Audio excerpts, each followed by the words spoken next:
All right, I am back. I had to get some more questions organized and just get some good energy going because we must defeat the darkness of confusion and lies together. And what better way to do that than to have a bunch of people with you on that same mission? So I have at least one person who would like to join me today. Now introducing the one and only Scotty Ellison. Let me hear an applause. Woo! Hey everybody, my name is Scotty Ellison. I'm the owner of THC Atlanta and valedictorian of Amsterdam University in 2011. Please make sure you like and subscribe to Aviva's channel here, and if you don't mind, donate. Aviva, I did have a couple of questions for you. One in particular from myself. Uh, I was listening earlier, and I actually wanted to know if we ourselves were able to write a bill and then perhaps have a senator or representative take over that bill and then have their colleagues sign on to sponsor that bill. Is that a possibility, or can only legislators write bills? Absolutely. And honestly, what I think is majority of the bills are written by the corporation lobbyists and lawyers and sold, to the legislators one way or another. I think that lobbyists are the ones writing the bills, or lawyers that work with the lobbyists and the companies, and they say, hey, will you sign on to the bill? And then the legislators have their own legal team. There's a legal team that sits on every committee, I believe. So I could maybe pull up some footage. And in the interim, I did find some footage to pull up as well, of them saying, just debating legalese. Like, for example,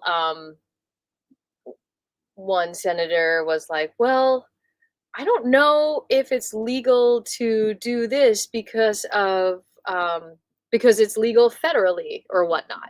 And then their legal team will check on it in the committee. Or I don't know if this language is legal to say that, people with a misdemeanor can't grow hemp, because actually it's not even a misdemeanor, it's a felony. So why even have that in a bill? And there's a lot of language discussion that the legal team checks on. So, for example, before Catherine Russell was, I think, helping to write 494 and the other bills last year, she was on the legal team where she was like, oh, okay, well, according to this, it's all about words and how they're used. So we absolutely can, to answer your question, in fact, have a bill written, or perhaps write it ourselves, though we're not lawyers and it's tricky, because in order to write a bill, what you have to do is check with the complete state laws and what's behind it to make sure that the bill is in line with other language and other things. So a little easier said than done, but it can be done. Yes, it can definitely be done. That we and in fact, many of the legislators that I contacted this year, I said, would you be open to seeing our legislation about freeing cannabis? And they said, absolutely, bring it to me. Let me look it over. Okay, cool deal. And of course, anyone can sponsor something. Anyone can say, I wrote this, when in fact, we might have written it. If they want the credit, that's fine, right? It's Sure, kind of sure. like, if I write a song, I don't always get the credit for that if I sell it to someone else, for example. So here's a question for you. I know it's hard to organize, especially for something like the hemp industry, and anybody that has, advocated for hemp knows that it's extremely hard to get organized. And I've watched some people in this industry for the last 20 years, and it's still hard for them to get organized. Let's say we broke it down more to a local level instead of a whole state government level. How many constituents do you think it would take for each representative or senator to change their mind, so to speak, on signing off on legalizing? So if let's say we can't get, the 1 million people it takes in all of Georgia, however we go county to county and we go, okay, senator, okay, representative, these are people in your district, your constituents, that all want you to say yes. How many constituents do you think it would take per representative to get them to change their mind if they are indeed a no? Well, that's a really good question. And I think it's also good to note that there's counties and districts, like Okay. Fulton County, DeKalb County. And I would love to tackle it per county and then figure out all the districts in that county. Okay. Very frustrating. I remember when I lived on Ponce, I had to call the cops a couple of times. Like my car got broken into and whatnot. And I was delayed on the phone because they were like, wait, are you DeKalb County or Fulton County? Because it's like I was right on the line and they didn't know who to send. And that was so frustrating to me. I'm like, why does it even matter? But Yeah. it's the same thing with the districts and the counties.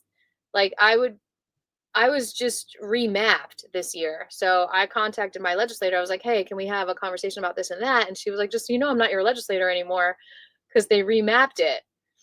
And I'm like, oh, okay. So I think it'd be interesting to group all of the districts into the counties, which I think some people have done. Like, for example, how many districts are in Fulton counties and how many representatives, therefore, are in Fulton County?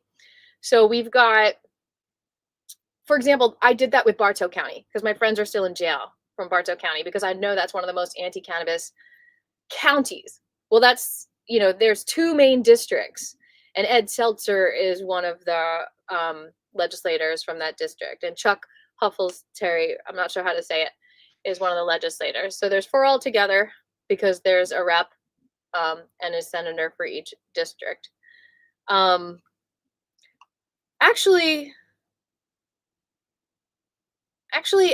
there are less senators than representatives. I haven't figured that one out yet. Okay. Yeah, that's typically the case. Yeah. So is it a senator per county and then I think it's senator representative per district? I think it's I would assume it'd be a senator per county and then one representative per district because you have several districts in each county and the senator is like, above all the representatives, if you will. That's interesting. Well, I don't know if they're above, but Well, I mean they're higher they're in a higher chamber. Put it this way, more people have to vote for them, right? Because there's more people in a county than a district. Correct. So in that way, we have to like cater your question towards senators and representatives. So if we're talking about a representative, how many people do we need to in the district? Right. We need to look at how many people are in the district and be like, okay, how many people would really affect whether this person stays in office or not? If it's a senator, we'd have to get, So guesstimation, how many do you think per? Like we need 100, 200, 300? Certainly not 1,000.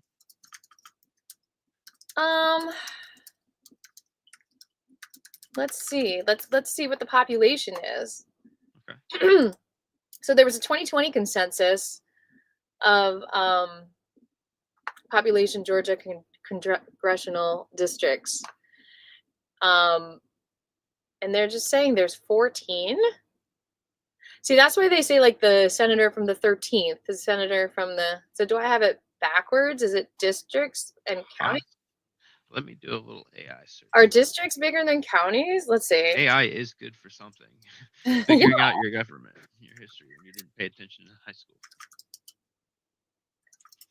And I didn't pay attention in high school because I had ADD. Okay, but then there's the federal senators and the federal representatives, so it gets even more confusing with that. So I think that's what came up on my. This is like congressional district, so we have 14 federal Senate Congress people. Let's see.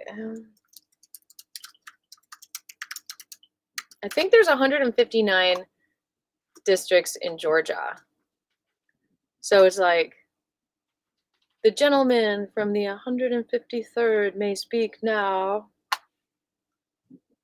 Georgia has 56 state senators. Let's see how many representatives.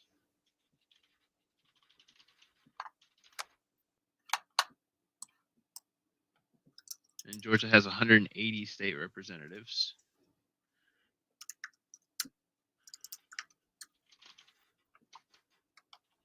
And how many counties and how many districts?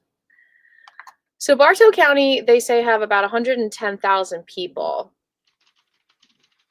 And not all of them are voters, I would imagine. So You said Georgia had how many counties? Bartow County has 110,000 people. Okay.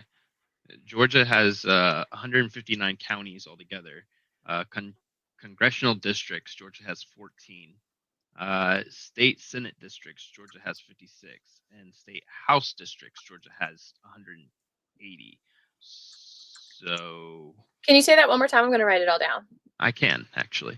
So, Georgia has 159 counties, in which the state is divided into 14 congressional districts. So there's 14 districts.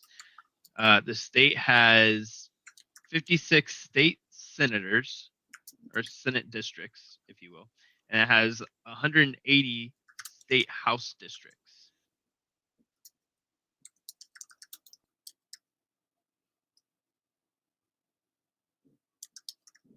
In the U.S., Georgia is divided into 150, the second highest number after Texas. Oh, wow. We have the second highest number of, I guess, counties after Texas, which has 250. So it sounds like our counties have nothing to do with our legislators, like Fulton County and DeKalb County. It's just like if their district is in that county.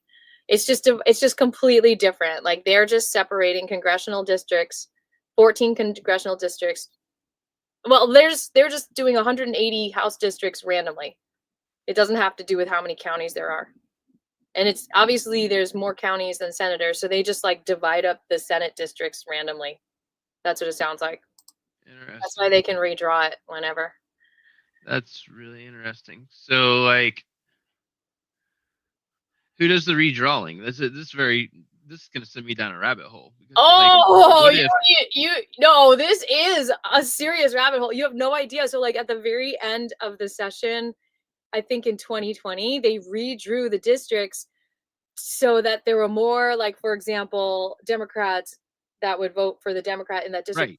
Like they do that every year. They like try to kick certain legislators out.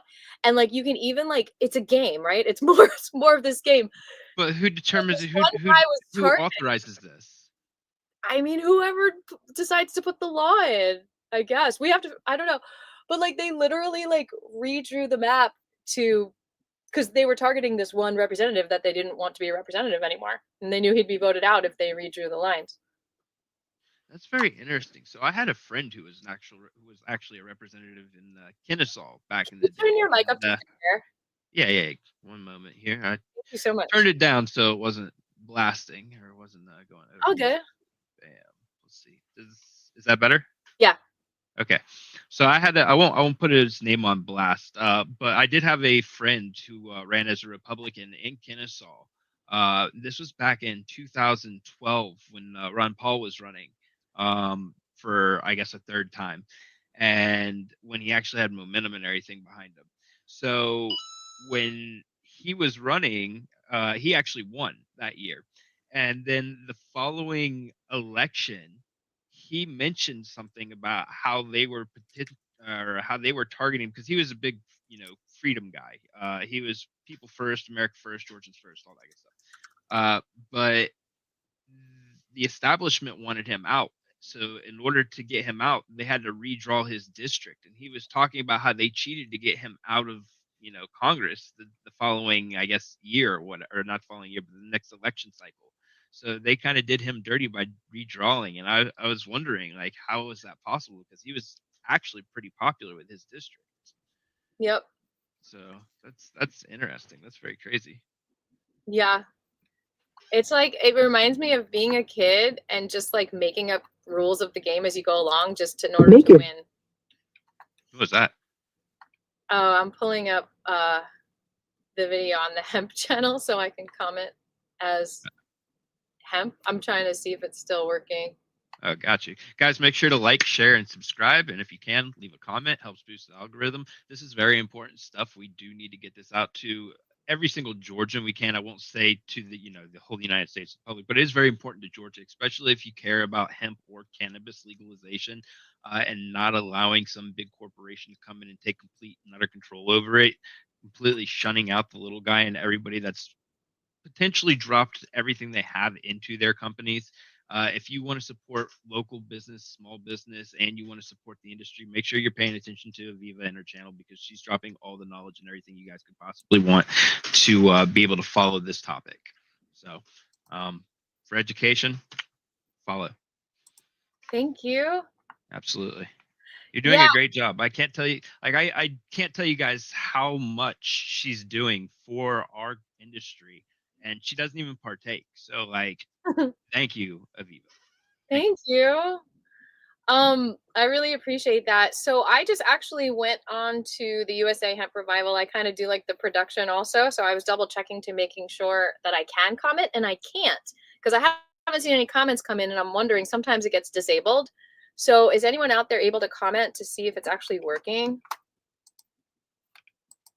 I'm going to try to refresh the screen and see if I can comment. And guys, the amount of legwork this stuff takes is, there's a reason it's not legal in Georgia yet. For every person that's ever come into the shops that I've worked at and said, I don't understand why they don't legalize it yet, it's because you're not down there with us during these discussions, during the time of legislation, getting in these representatives and senators' faces saying, hey, this is something we all want. And because we're not doing that, they can get away with saying, oh, the children, and I don't like it, and my constituents don't like this. They haven't even asked half their constituents. How would they know? So it's very important to do the legwork. If you guys aren't going to get, dressed up and go down there to meet your representatives or whatever, I would at least very bare minimum send them an email. Find out who your representative is. Say, hey, I know you've met with Scotty. I know you've met with Aviva. Please, reconsider your thought process or reconsider your decision on hemp and cannabis products. Thank you. Yeah. Because it really does matter. It really does matter. Are you able to do a comment, Scotty, on your thing? I would have to log in. Oh, okay. Lost him for a minute.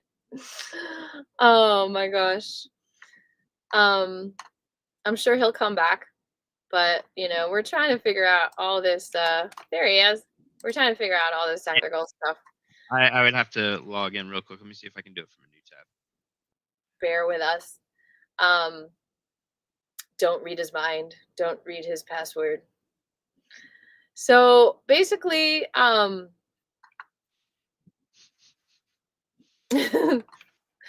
could not comment. So I just want to make sure things are working. I've literally seen views of these live videos going down. So part of me is like, well, they're using their education fund to take the views off my video in the name of misinformation or something. But it's telling me that I don't have an account and I would need to create an account or something of the nature.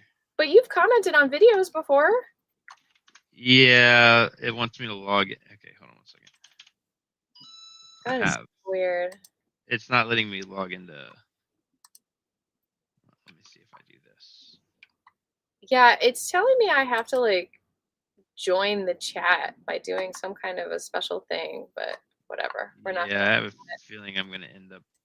Don't worry about it. Not again.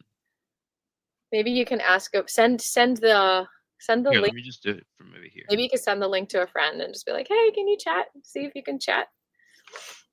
I'm just going to open it in a new browser. History. It really does feel like it's such a distraction, like how complicated it is to make laws.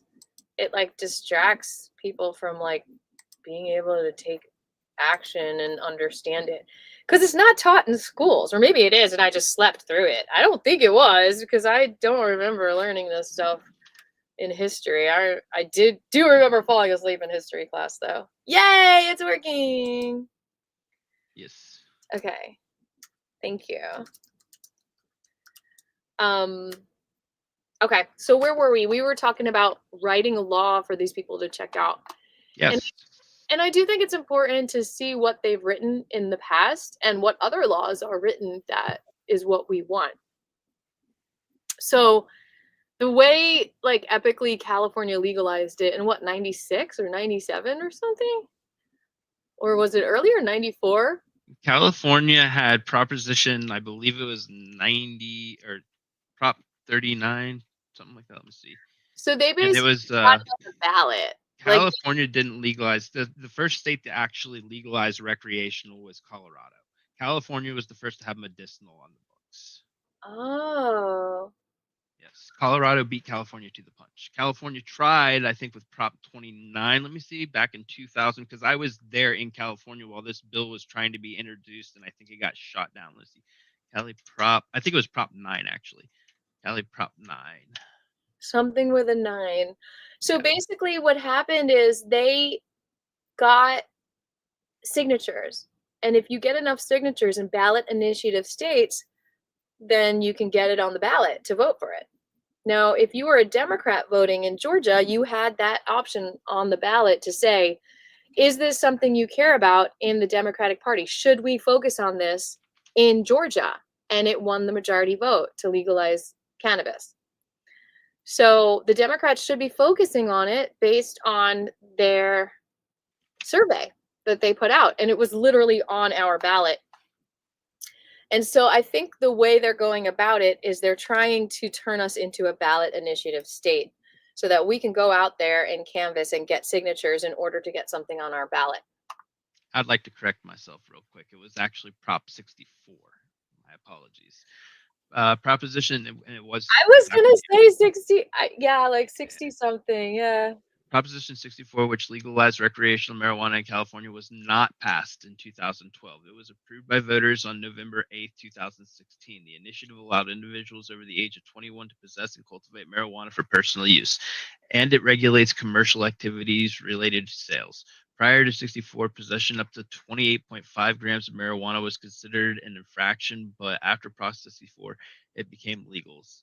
Similarly, possession of up to 8 grams of concentrated cannabis was a misdemeanor before Prop 64.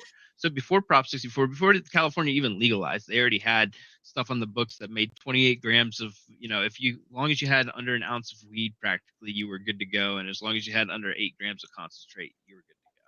You weren't going to be messed with. Here's the thing about California. There's a lot of corruption there. Mm-hmm. In 2020, we were actually in a better place in some ways as far as being able to access CBD. California banned, like, you couldn't go into a Whole Foods like we can now and get CBD. It's still, you can't really in California. You have to, because they have everything regulated under dispensaries and stuff like that. And that's what they're trying to do in Georgia right now. They're trying to go backwards. This is exactly what they're doing. I just realized. They're trying to take everything out of grocery stores, everything out of accessible places, and say you can only get this in dispensaries. Mm-hmm. Even CBD, even CBG. And that's stupid.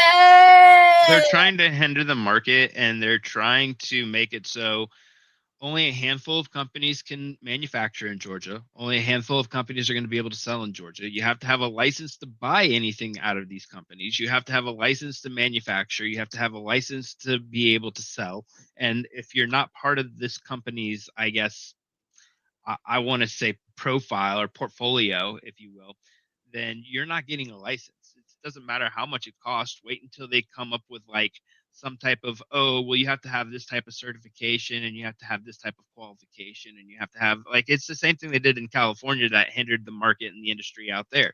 California went legal, but the more legal they went, the more corporations started taking over the industry and pushing out the little people. All your little local farms and stuff, you have to have $1 million license. And I say that one more time, $1 million license just for the license. That's not including the land. That's not including the equipment. That's not including your seed. That's not including your employees.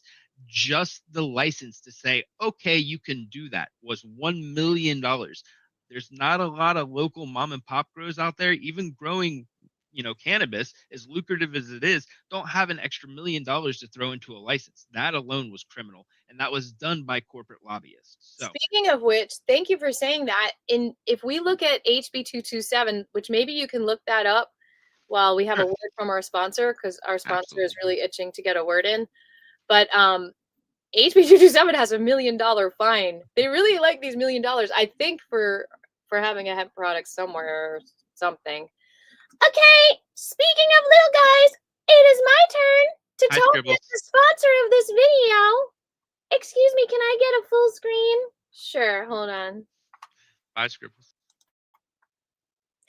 I just want to say I am so excited to sponsor this video, but instead of promoting my Scribble Soup CD, which I normally do, I'm going to sponsor the fact that my mom makes these amazing remedies out of flowers, and you can go and purchase them today for stress relief.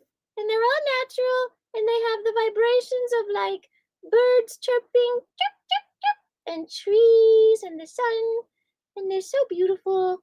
So go and get it today. Bye. Thanks, Scribbles. I guess I need to put that link.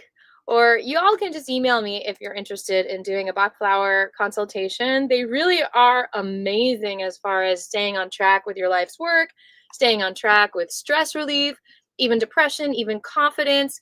I'm not saying it's a cure, but I am saying that if you have the vibrations of these flowers that are the opposite vibrations of, the terror and the panic and the depression, sometimes you just need to feel like it's like someone holding your hand. Like you just need to feel that love so that you can get out of that funk. And that's what these essences have done for me for years. I mean, in some of the most stressful situations, like going down to the Capitol, all I have to do is spray myself with these essences, and I just feel so much more light and love. It's kind of like, they've even been saying that certain vibrations kill parasites. So you never know. It could be what you need. So hit me up. I'll put my email in the comments, and I'm going to bring Scotty back. Hey, everybody. We may have messed up there. They told us they were not. See, this is how sneaky these people are. Me and a friend of mine were at the Capitol on the 6th, and they told us that, they said SB 33 wasn't going to be heard, but it was heard? HB 227 It was? it was House second readers. So I guess it was read by the House the Oh, second but time. that doesn't count as like a committee hearing. Okay. You can't speak on that. Okay. Cool deal. All right. As long as I didn't have an opportunity to get in there and I missed it, that's one thing. Okay, that's fine. If I couldn't have spoken, then it doesn't matter anyway, because they're not going to hear me. Anyway, let me read the current version for you real quick, and let me open in PDF form so I can do a quick search on the $1 million fine and read that out specifically. Okay, so HB 227 is assigned to the health committee. So what you all can do is write to the health chair to get on the list. When you're on the email list, they will notify you at least 24 hours before all of their committee meetings, and they will let you know what bills they are reading in the meeting. And if you missed the first video of today, I talk about what happens in the committee meetings.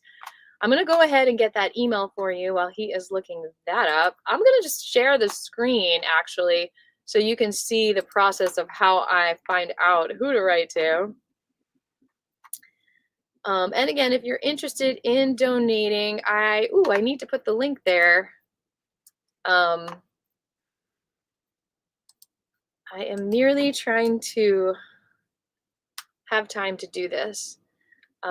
So I really do appreciate your donations because I love doing this work. And I also am accepting sponsors on my videos, and that's a great way to support me and also get the word out about your business. So you can email me about that as well.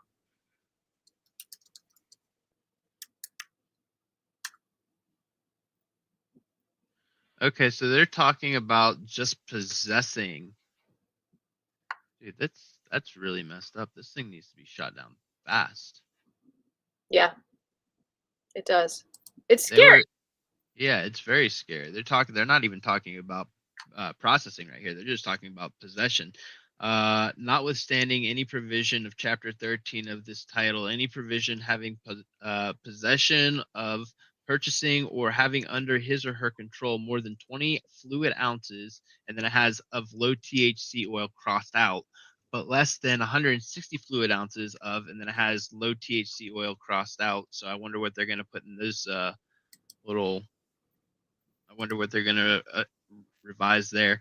But medical cannabis or a product or purchase or products containing an equivalent amount of medical cannabis, or who manufactures, distributes, dispenses, sells, purchases, or possesses with the intent to distribute medical cannabis. Okay, so they crossed out all of low THC and just put in medical cannabis. So if you're possessing medical cannabis, 20 fluid ounces or 160 fluid ounces, and I guess that's talking about in like um, concentrate form, like tinctures and stuff, or if you have concentrates.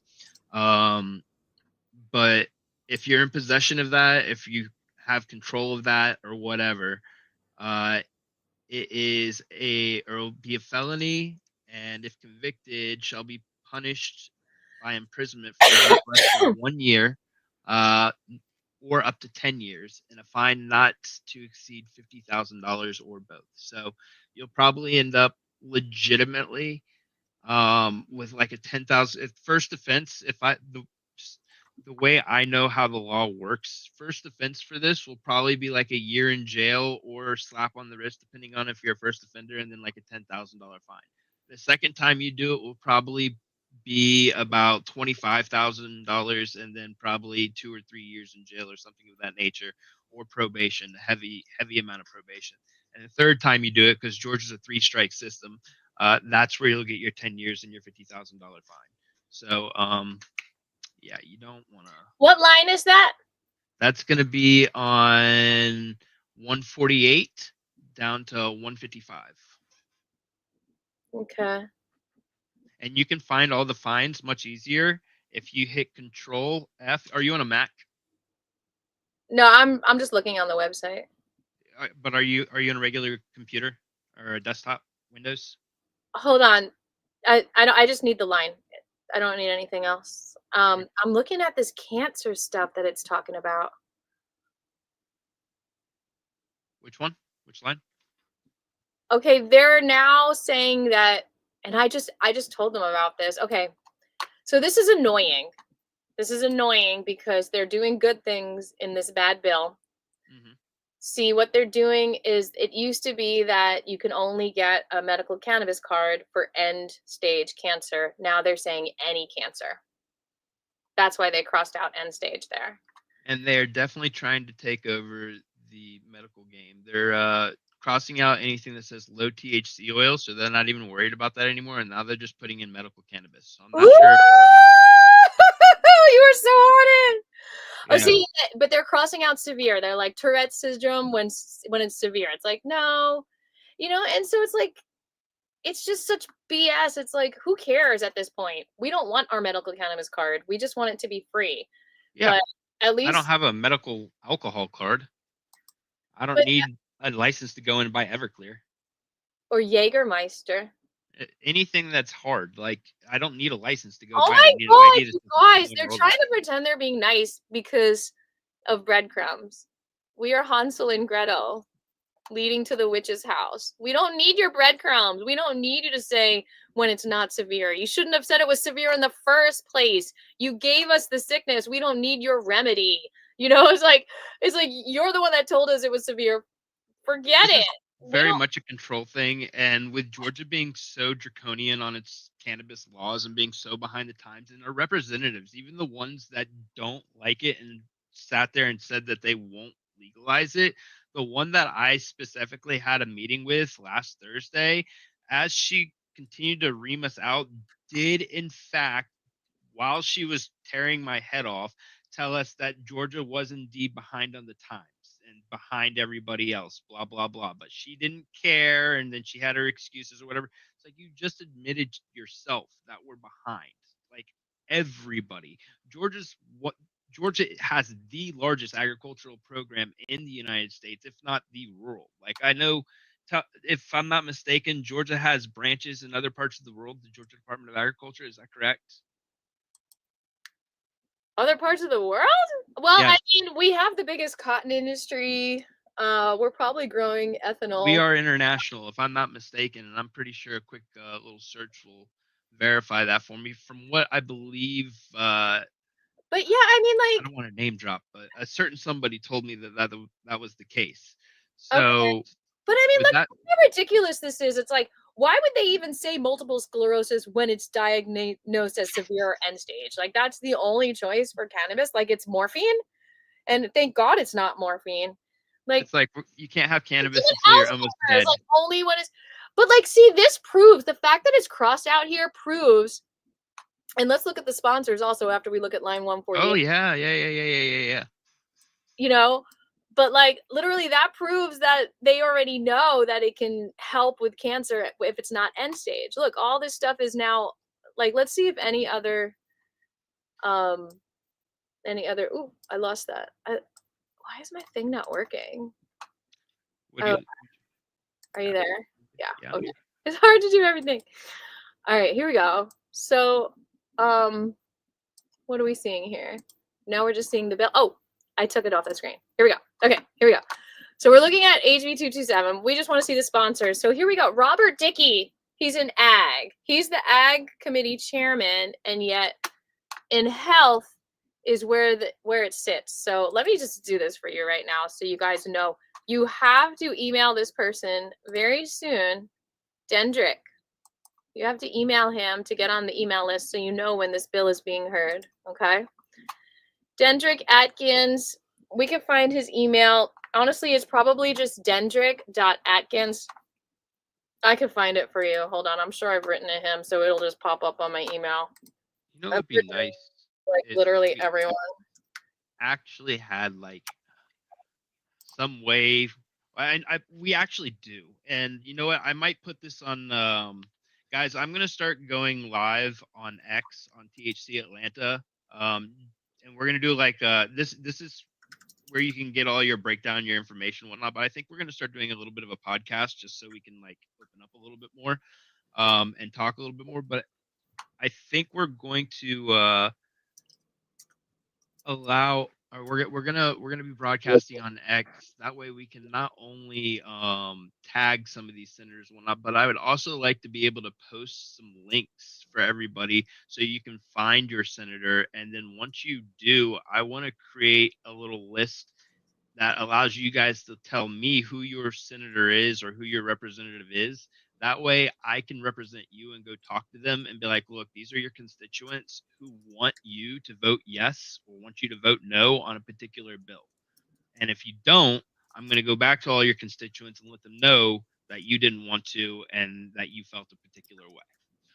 So I think having that type of power or having those type of having that type of data and having that type of an asset would actually give me a little bit more leg power, and a little bit more muscle behind when I'm talking to these people. Because I'll tell you what, man, that one lady that we talked to, the first lady that we talked to, she tore my head off. She did not care what I had to say about hemp or cannabis whatsoever. And it wasn't until the person I was with told her that he was a constituent was when she finally calmed herself down. So legitimately, these people will go at you like rabid dogs until they know that you hold the power over them. If me not being her constituent, she didn't care what I had to say. Okay. Did you write to Dedrick yet? I just gave you the email and the example to say, please let me know when the health committee. It's annoying to get all the emails about all the things, but if you want to play the game, you got to get the emails, you got to get the notifications. I will sign up right now. And so, of course, we can do a phone campaign. We could call them. We can occupy their phones. We can ask them to just take it out of the bill because there are some good things in it, like changing the condition. Give me just 1 moment. I'll be right back. Yeah. So yeah. So that is the email. I just put it right there, and I'm gonna pull up the committee members again, Now, if any of these committee members are your people, you know. So now Sharon Cooper is very anti-cannabis, very vocal about it.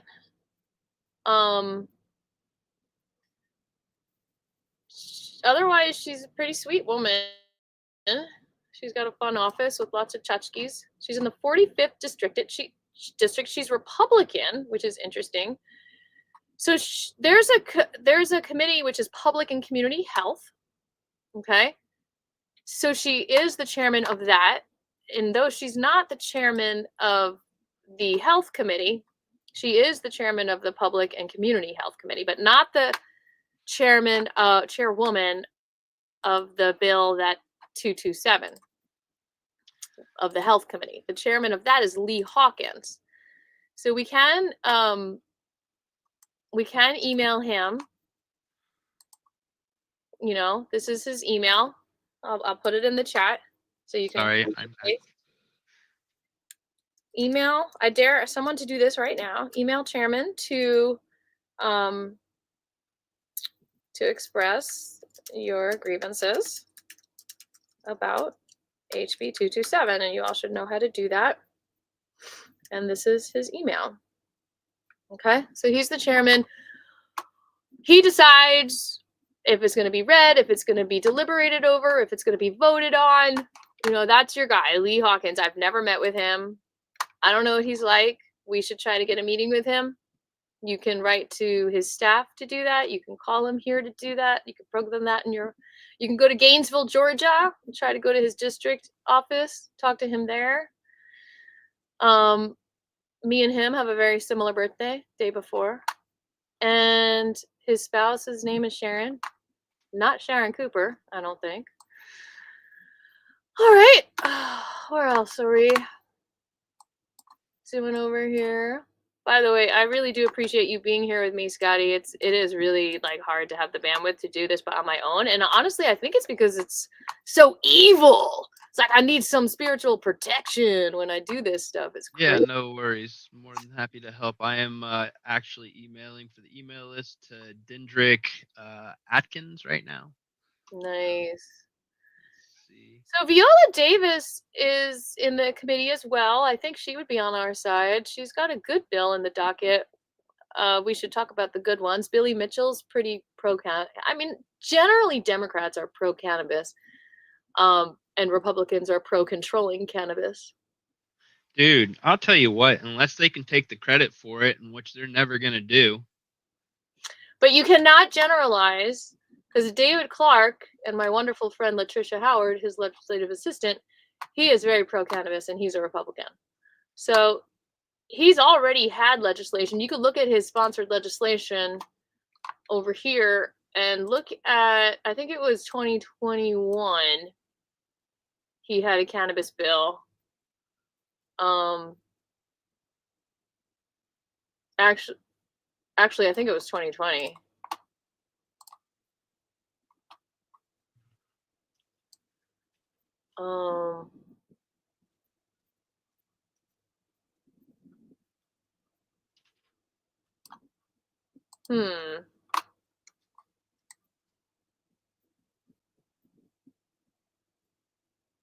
Oh, he was also wanting the Speaker of the House to resign.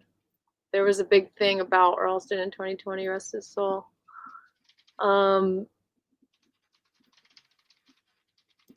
Maybe it was even earlier that he had a legalized cannabis thing. Maybe it was 2018.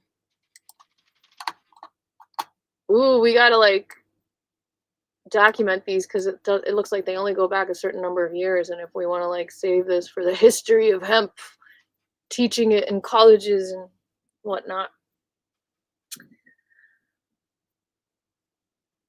Crimes. Okay, this is interesting here. I do want to read that, but I want to find the legalized cat. I do have the number like in a newsletter. I could find it. What is this?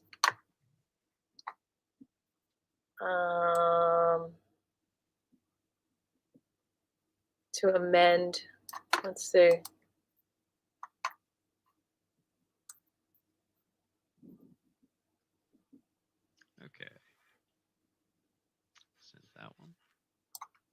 Do I have this pulled up? Yeah. Are you reading this? I am not. I was sending that email to get on the email health list, and then So this whatever else you had. to amend low T. Oh, I think he just wanted to add things to the low THC oil, like pain and PTSD. All right. Well, he had a cannabis bill. We don't need to look at it right now. But I want to go back to 227. All right. We want to look at line 174, you said? 147? From earlier, I was on.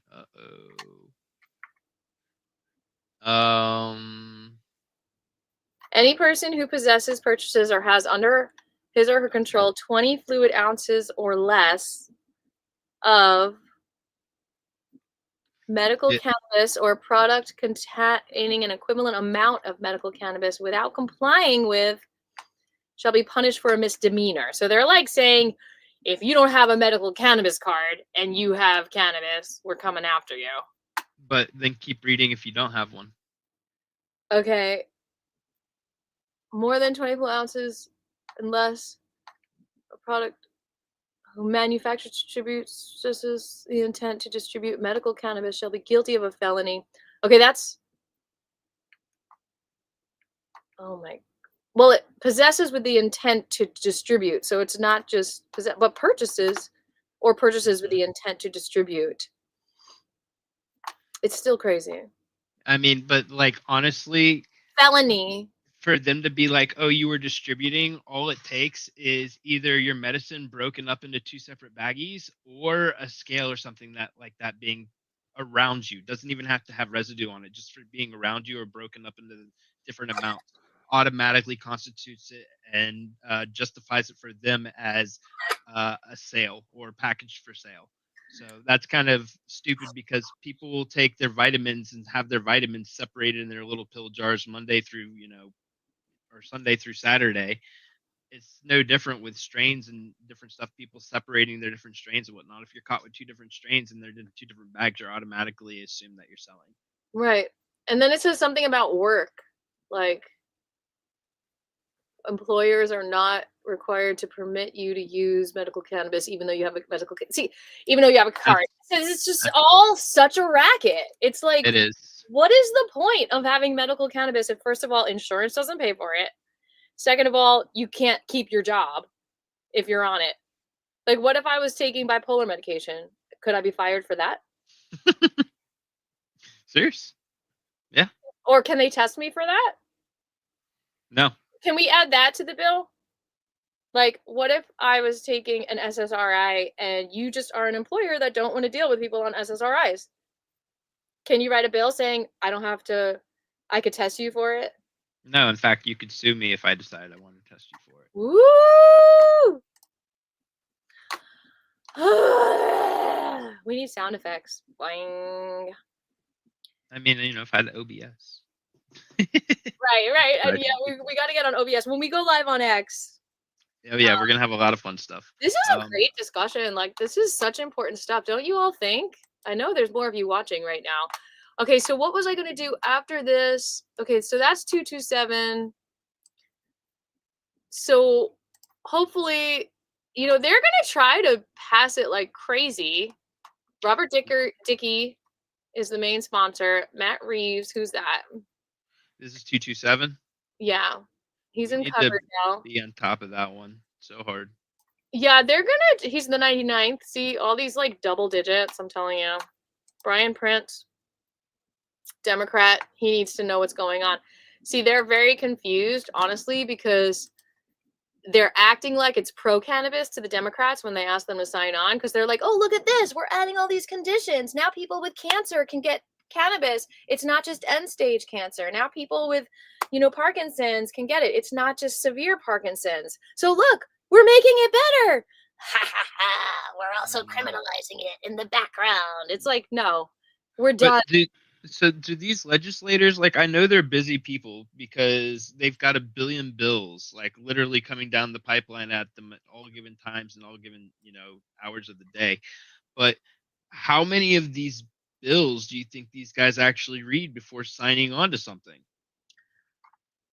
I'm gonna bring up these pictures. I didn't realize I was doing it. So literally, I don't think there's a way to scientifically figure out that number, but you were there when we asked that one legislator. He had no clue. Do you know SB 33 is bad? And he was like, yo, make up your mind. Do you want cannabis or not? And we're just like, We're like, yeah. The reason why they don't know is because the veil has been put over our heads as far as, do we want it even do they even have a right to control us? No. What gives them the authority? What gives them the authority? That, and then you have like plant companies like Trulieve sending in their freaking little, like, I guess they're addicts, if you will. Look at this. Covering addicts to lie.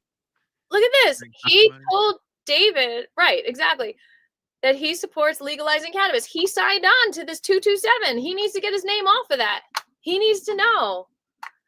I'm gonna anyway. I guess that's a better reason for me to go down there and start making more meetings. I'm not opposed to making more than one meeting with somebody. After meeting with them, going down there and meeting with them again, be like, hey, do you understand what I'm not opposed to meeting with them every single week.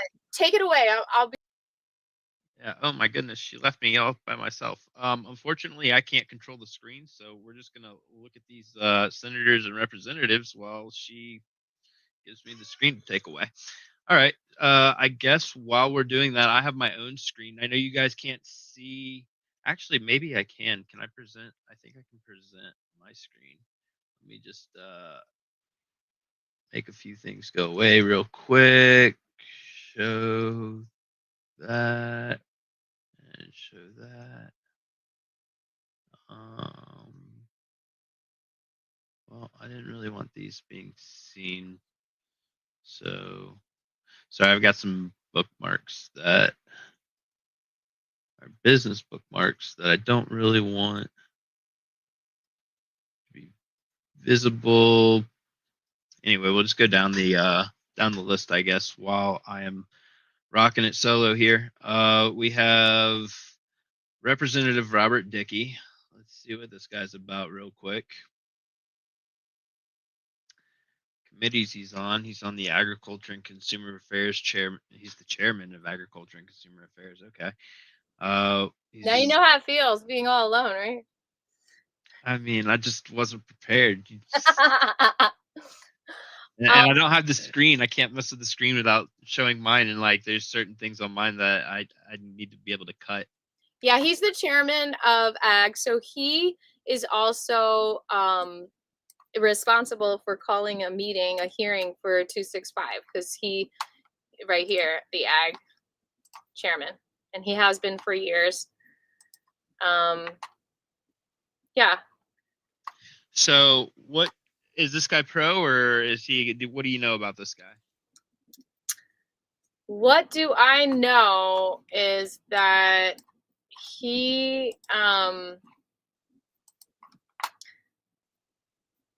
is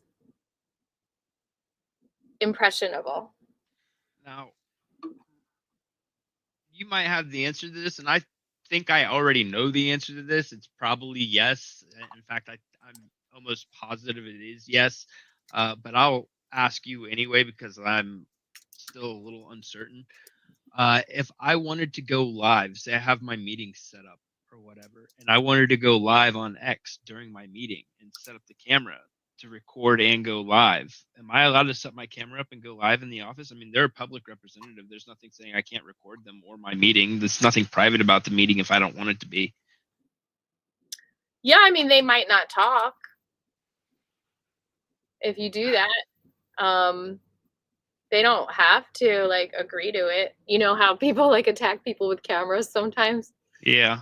I well, mean, I would go in and say, hey, I prefer to record to go live. That way, your constituents. Yeah, we are allowed to to have phone calls and record the other end. I think that is legal in this state, the one-sided recordings of phone calls and stuff like that. And you can also just say, hey, do you mind if I, but that would be really interesting to go live. I mean, I don't think it's illegal, but I just think they might not be happy with you, I don't care if they're happy with me or not. What if? Okay, so here's their option: either I go I mean, live, there. or I bring 100 of their constituents into the meeting with me. Do you have room to house 100 constituents? Because 100 of your constituents are watching right now. That's what I would tell them. That's cool. I bet you could probably get 1,000. I But just don't basically, care how many. I just want to record. just so you know, all of the meetings are live streamed. That's how I get a lot of my footage for my videos. Is like all the committee hearings are live streamed on the Yeah, site. So do you know how to see that? So like if I go to the House of Representatives and I go to the schedule, which is different than calendars. So I go to the House schedule and it's loading. Do do do do do do do do do do do do do do do. Okay, any day now. hit refresh. Gasoline, pretty and cosmic and nice. Gasoline, you shouldn't have to think twice. Gasoline, it cleans the air as it's made. Gasoline, maybe it'll stop all the greed too. Gasoline? There we go. You say said it. gasoline? So look, here you've got a video. So let's go to, well, that's in the future. Let's go, can we see the past? We can watch videos in the future. Date range. We want to see the 4th. Some serious AI stuff right there, man. Huh? I said we can watch videos in the future. That's some serious AI stuff right there. Well, they're ready for you. The link is ready for you. In the future. Yeah, it's set up. Well, hey, I did that with this live stream. I set up a link and all they had to do is press it. But we probably should wrap it up soon, so y'all need to get your questions in. I don't know if I answered all of your questions, Scotty. I did just have those two, which I do believe you answered. The other one was more of a hypothetical, so don't really know how many. But the second question, which I guess we can kind of circle back to, is how many signatures do you think a representative or senator of their own constituents would they need to see, and for them to be able to change their mind, or to potentially change their mind for a way they think? If, let's say, my senator, for example, is a no, or he made that statement, I will never legalize marijuana. How many of constituents do you think, how many of my friends do you think I'd have to go around in my area and get their signatures to be like, well, I have a better question for you as a mover and shaker. How many have you gotten so far? I've gotten like 0, but that's not to say I can't call a few people right now. Problem. Like, I don't think you need to think about how many. I think you just need to start doing it, because you know that like a meeting is coming up. I'm such a mama penguin.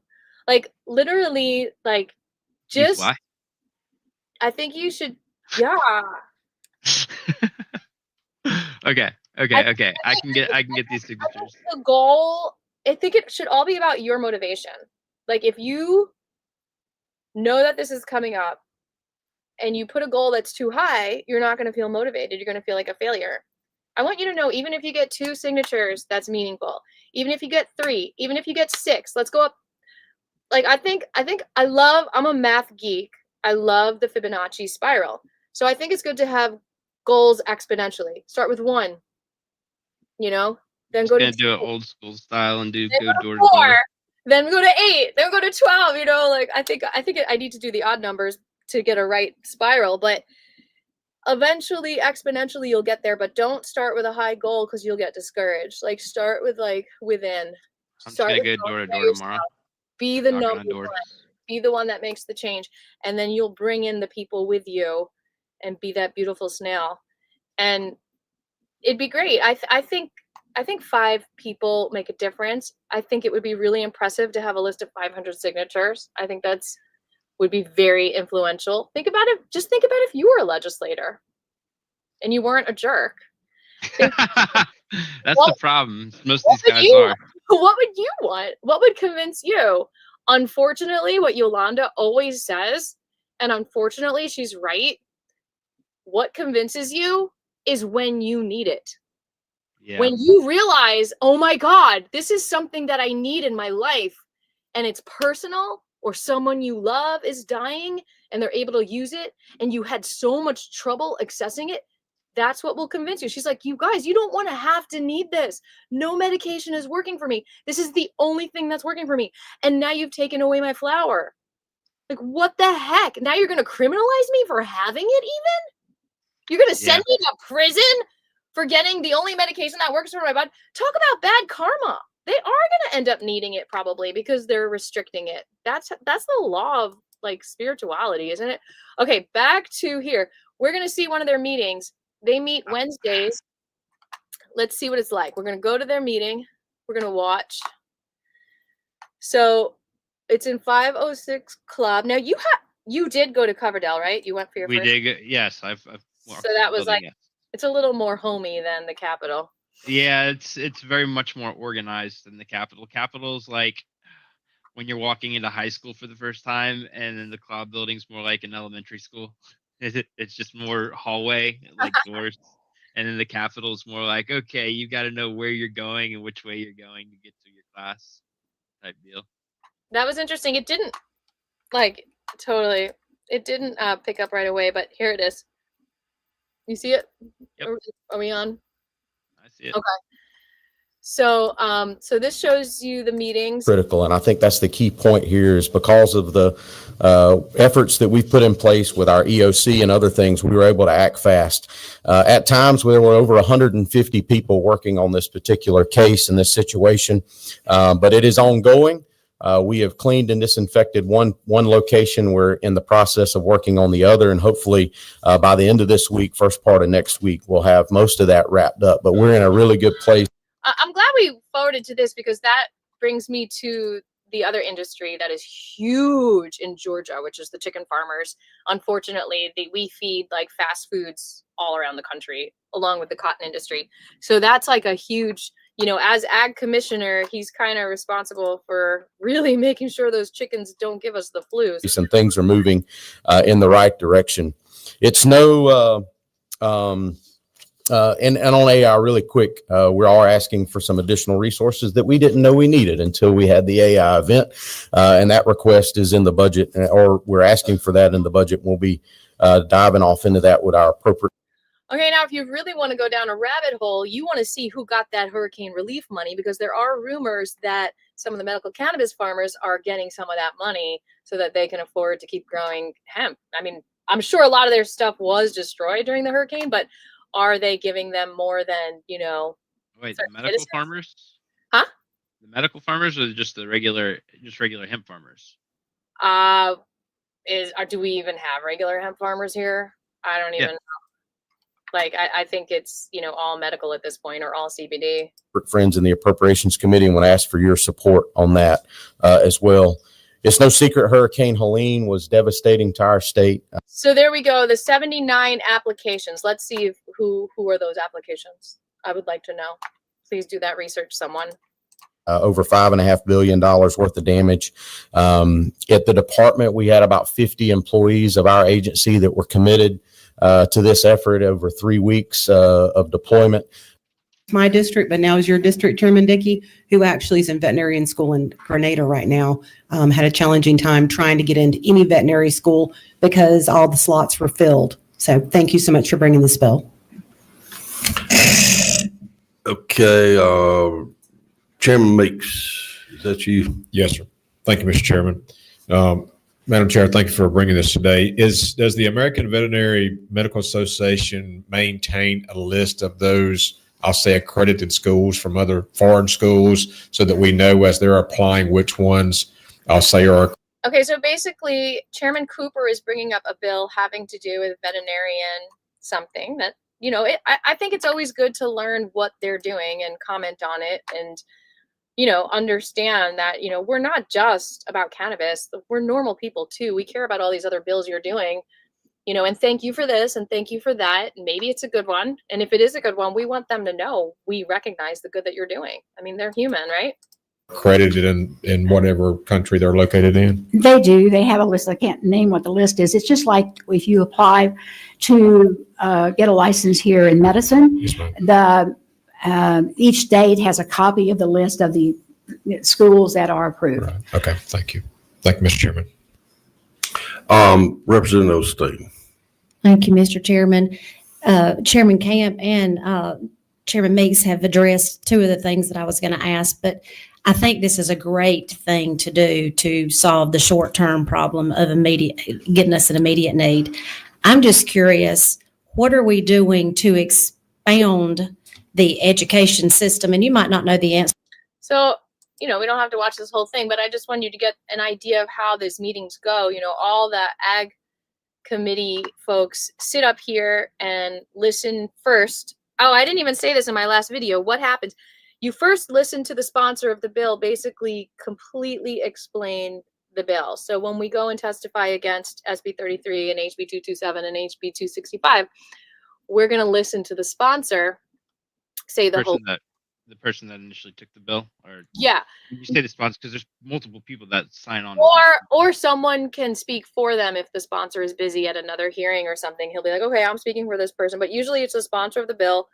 They'll explain the bill for however long. I mean, it could be 5 minutes or 20 minutes, and we're all sitting there listening to it. Then they listen to questions from the committee about the bill, like you were just seeing. Oh, I have this question, I have that question.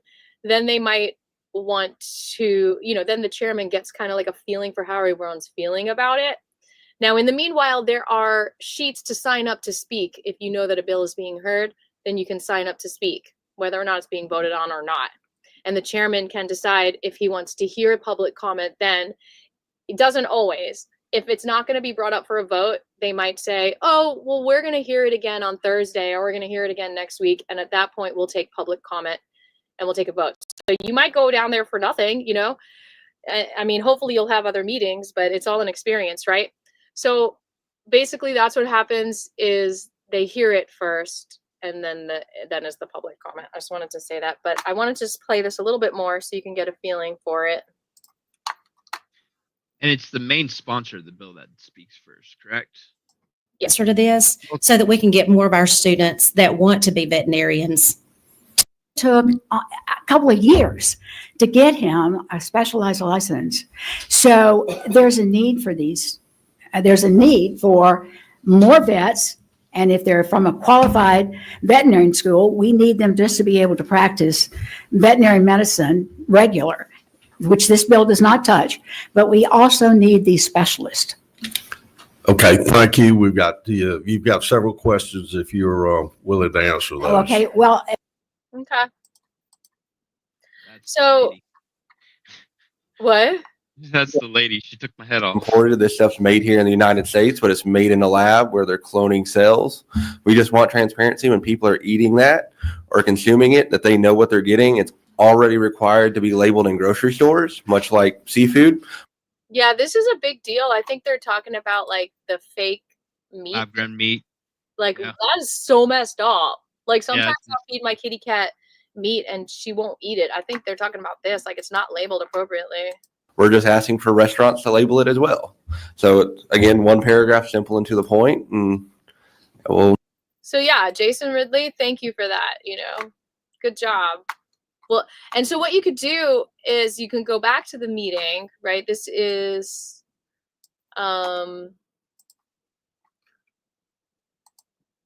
okay, so do you see the meeting list now? So this was February 4th. This is what they were meeting at. We can just look at the agenda right here. And so we don't have to like play too much hide and seek or where is Waldo? And we can see, okay, what are these bills they're talking about so that we can thank them for it. HB 91 is probably the Cooper bill. You can even see her name right there, Cooper from the 45th. We've got HB 117. Can you see it bigger if I do this? Yeah. Okay. And look, there's 35 representatives in the committee. 117, origin of seafood. Okay, so they were talking about seafood. Oh, no, okay. No, he's talking about meat. Yeah, Ridley was talking about the plant-based meat alternatives. Like, I think what's happening with that is people think they're eating meat and they're not. Right. Yeah. Okay, so thank you for HB 163. From restaurants specifically is what it sounded like. Like they're saying grocery stores already label their stuff, plant-based meat. They're wanting restaurants to do it because you'll walk into a restaurant and they're using plant-based meat and the consumer doesn't know that they're eating a plant-based meat. So he wants restaurants to tell the consumer, or at least label it on the menu, it's a plant-based meat if that's what the restaurant has. I think what's going on is I think maybe meat eaters are going into vegan places, so it's obvious, but maybe it's not obvious because it's not on the menu. It just seems hard to believe that people are trying to trick people, but maybe they are. Oh, maybe fast food places are using plant-based meat or plastic-based meat. I recently saw what they were using for chicken nuggets and whatnot, medically separated chicken. And I was like, I will never eat fast food as long as I Oh my live. That's a gosh, great way to lose weight real quick. that doesn't support the chicken industry in Georgia. I mean, there's a reason why Purdue is Georgian. He's got the chicken farms. Okay, so let's try to wrap it up because I know the Super Bowl is starting in a minute. I am going to speak with you backstage while I play a song so we can figure out how to focus in the last 5 minutes. So I'll see you in a minute, Scotty. I am going to play. What am I going to play for these people? I'm going to play a snippet of last year's last minute vote. Well, the vote on 196 when we thought they won because they had more votes, but they didn't because they didn't get the majority. And I think I explained it well there. And I kind of talked about that in my other live a moment ago when I was not grounded enough to go live. I was rushing and trying to do some other things. So let me share that real quick.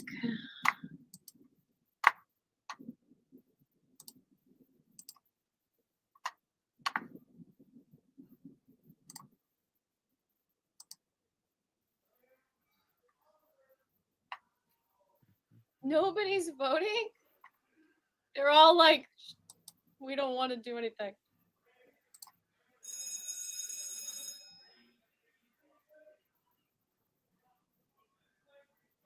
That's so weird. It's taking so long.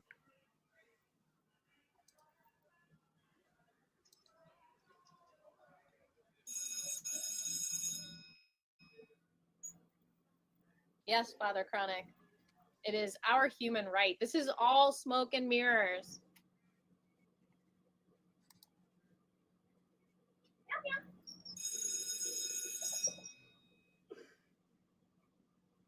Recognize the senator from 46. Isn't it true that a red vote here gives these children a chance to get the medicine by June? Senator's passing by what he speaks. See, I knew it would pass. The motion to only agree to the House amendment to the Senate substitute, the yeas are 28 and the nays are 26, and this motion has failed. Wait, the motion has passed. It was 28. Senator from the 13th, for what purpose do you rise? Mr. President, I ask for recount, please. Reconsideration. Motion recount. Motion reconsider, recount. All right. The senator has moved for reconsideration. Senator for the second, what purpose do you rise? Parliamentary inquiry, Mr. President. State your inquiry. Mr. President, do we not have to vote on the underlying motion before a motion to reconsider? Since there's another motion, a subsequent motion on the table? We just did, Senator. I meant on the disagree. No, so he's reconsidering his vote on that. So those are who are the motion is for reconsideration. Those who are in favor of reconsideration will vote yay, opposed nay. Secretary unlock the machine. I thought it was 28 to 26, yes to no. I'm so confused. Senator from the 20th, what purpose do you rise? Isn't it true, Mr. President, that we're killing a lot of potential other bills with this long drug out thing on the If the idea was to kill time, we're doing a good job of it, Senator.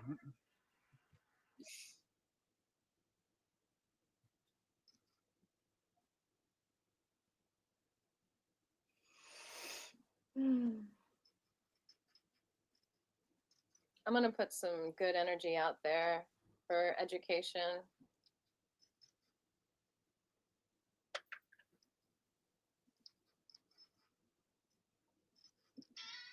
What was passed? I'm so confused.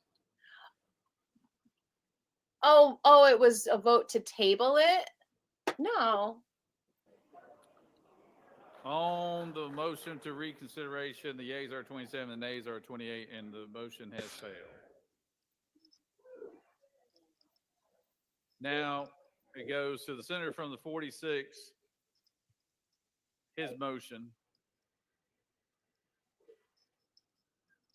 His motion is to disagree to the House position, but he is given time to speak in the well on this issue. Thank you, Mr. President. I'll be quick since we've debated this pretty thoroughly. I think most people have been heard. Please vote with me to disagree to the House position, and let's send it back to them and see if they will either recede and accept this bill so we can make progress on medical marijuana, or if they will disagree so that we can try to have a quick conference committee, see if there's any common ground, and waive the rule if need be so that we can get something done this time. I think this is the way to go. That's a totally new bill that we weren't familiar with at all. It has a lot of new concepts, a lot of things we don't understand. Perhaps they can explain them in a conference. So please join with me to disagree to the House amendment to our bill, House Bill 196. I yield the will. Let's try to work on some other bills. Senators yield the will. Does any other senator wish to speak for or against the measure? Chair hears none. Question on the House Bill 196. The senator from the 46 has disagreed to the House amendment to the Senate substitute. All those in favor of his motion will vote yay. All those opposed, nay. Secretary, lock the machine.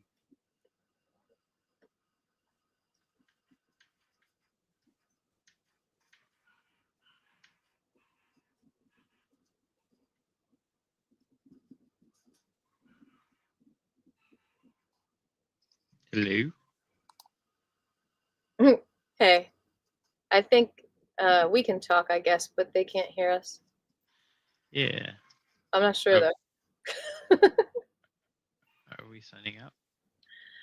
We're watching the vote from last year so they understand, and then we're going to jump back on. Okay. Because this was a weird vote. It's history, man. Got voted on twice.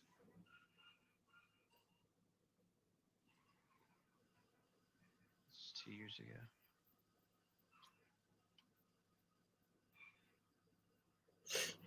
I'll add the link in the thing. So. On the passage of the motion, the yeas are 53 and the nays are 2, and the motion to disagree has prevailed. All right. Recognize senator from the 56. I don't. Thank you, Mr. President. I move the Senate adhere to the Senate amendment to the House substitute to Senate Bill 13 and a conference committee be appointed.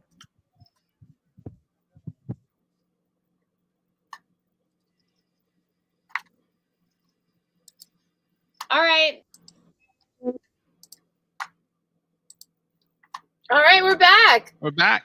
So that was, we hope you didn't miss us too much. That was basically the vote on 196, that even though the majority won, it wasn't enough. And I think it explained it in there enough. Like there had to be a certain amount of votes altogether, and there weren't because some people didn't vote or some people weren't there. And that's what you'll find in committee hearings also, is like the people aren't always there, so that they can't always vote yes or no. And I don't know if they can send that in. So, you know, some people are in several committees, so they might have one committee go over time and then they can't make the other minute, blah, blah, blah, session, blah, blah, blah. So that's the other thing that needs to happen. Like I was frustrated with how David Clark's bill didn't go anywhere. Like it didn't get assigned to a committee. It didn't get assigned. It, you know, it wasn't heard. And whenever I would, you know, call like around, like for example, maybe it was assigned to a committee, but it wasn't being heard. I'd be like, what's going on? And they're like, oh, well, the legislator didn't ask me for a hearing. So they sometimes say that and it's not true because the legislator's like, well, yes, I did. I just didn't hear back. And it's a lot of communication, lost communication. Do we want to just pull up one more time HB 265 and 227 before we say goodbye? Yeah, sure, go for it. Okay. So let's just do that real quick. Let's start with 265. And people, I just want you to know the reason why we're super just against all of these cannabis legislations. The reason why we're against all of these cannabis legislations is because it does not support full plant, whole plant legislation. It's just all in pieces. The plants being torn apart. It's And the Trojan horse for sure. yes, Each one of these. it's all about control. Yeah, if they're not going to just allow us to farm the whole plant, extract the whole plant, and use the whole plant, the full plant, however we see fit, cool deal. And I'm actually not just fighting for the medicinal side. Yeah, obviously that's a big part of it, but I'm also fighting for the industrial side of it. Hemp is responsible for so many textiles and products that we had during World War II. In fact, if it wasn't for hemp, we probably wouldn't have succeeded in World War I, to be honest. Hemp was a underlying factor and the reason we won World War I, just for the fact that we could make cheap rope and cheap products out of it. You can even make C4 from the cellulose of the hemp plant. So, yeah. Yep. So THC, what do you think about this definition?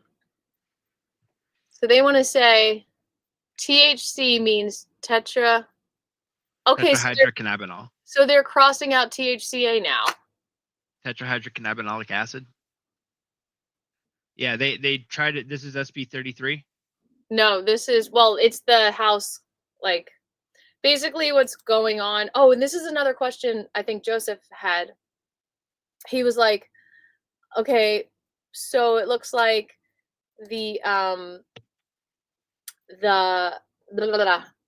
it looks like it's assigned to a House committee, but not a Senate committee. And I said, well, that's what happens is it gets assigned to a Senate committee after it passes the House. They find a senator to take it in the Senate, and then it has to go to the Senate floor to be assigned to a committee. So that's why it's only one committee at a time, one side at a time. And probably you'll see that the sponsor of SB 33 is going to take HB 265 in the House and vice versa. Make sense? No. Okay. So basically, you can see the bill is assigned to the Ag Committee, right? Remember? Yeah. Okay. Right. But it wasn't assigned to a Senate committee because it has to pass the House floor in order to move over crossover on crossover day. By crossover day, it has to be in the Senate as the same bill. Okay. That bill needs to be carried by a senator, not a representative. So probably the senator who sponsored SB 33 is going to be asked to carry this bill when it reaches, the Senate. Okay. So here are the definitions. So they're taking out THCA. So because obviously the federals haven't changed, the feds haven't changed the definition, and that's the issue that we're having with the flower, right? That's part of the issue that we're having, and that's kind of crazy that, like, so what about SB 494? What does it do to that if they're removing THCA?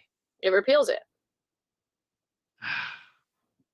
Because if you look at the end of the law here, it always says all laws and parts of laws in conflict with this act are repealed. Okay. So does that repeal them? Like, what about flower sales, though? Does this allow us to sell flower again? I don't know. But I guess it wouldn't be in conflict with. It says no consumable hemp product shall be sold or otherwise distributed in the state if such product, like, it would have to kind of be crossed out to know that it repeals something that's already there. Because what this all is, and I think that was another question I didn't get to.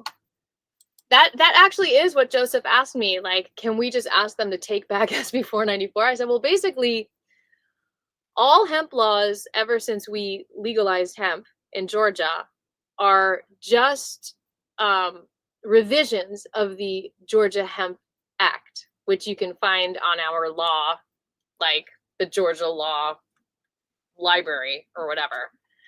So whenever there's a new law related to hemp, like the Hemp Act, there's going to be crossouts in it. So yeah, what you could do is just take the actual, like in section 1, I think it even says, you know, and this is why it's hard to understand when you're not a lawyer, that, you know, all these laws aren't necessarily new laws. They're just added to what's going on. Now, go up real quick for me, please. Huh?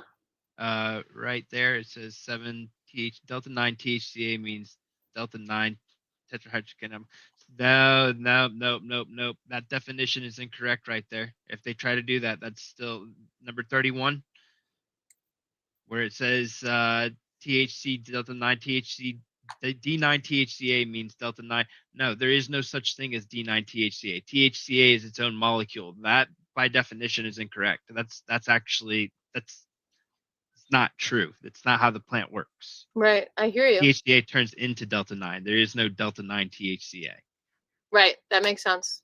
So you see, that's something you can just say when you bring up the bill. That's like they love that stuff. Like, as far as like my legal input is, this is incorrect. This is not the right verbiage. I mean, it's technically not, because tetrahydrocannabinolic acid isn't a form of, there's no delta form. That really helps to like have a handout and underline it. It helps them look at line 31. You tell them the line and you tell them what you want changed. Because THCA can turn into all of that. It can turn into CBN, it can turn into delta 9, it can turn into delta 8, it can turn into delta 10. THCA is the precursor to all delta formations. So just that is so interesting. We need to make a short out of this. Keep going.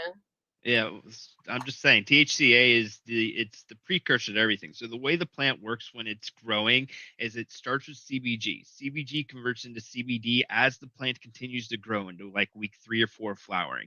As the plant continues to grow, that CBD turns into CBDA, to be more technically specific and correct. CBDA converts into THCA, and then as time goes on, oxygen, air, light, all that does another conversion, and it converts THCA into delta 9, but not just delta 9.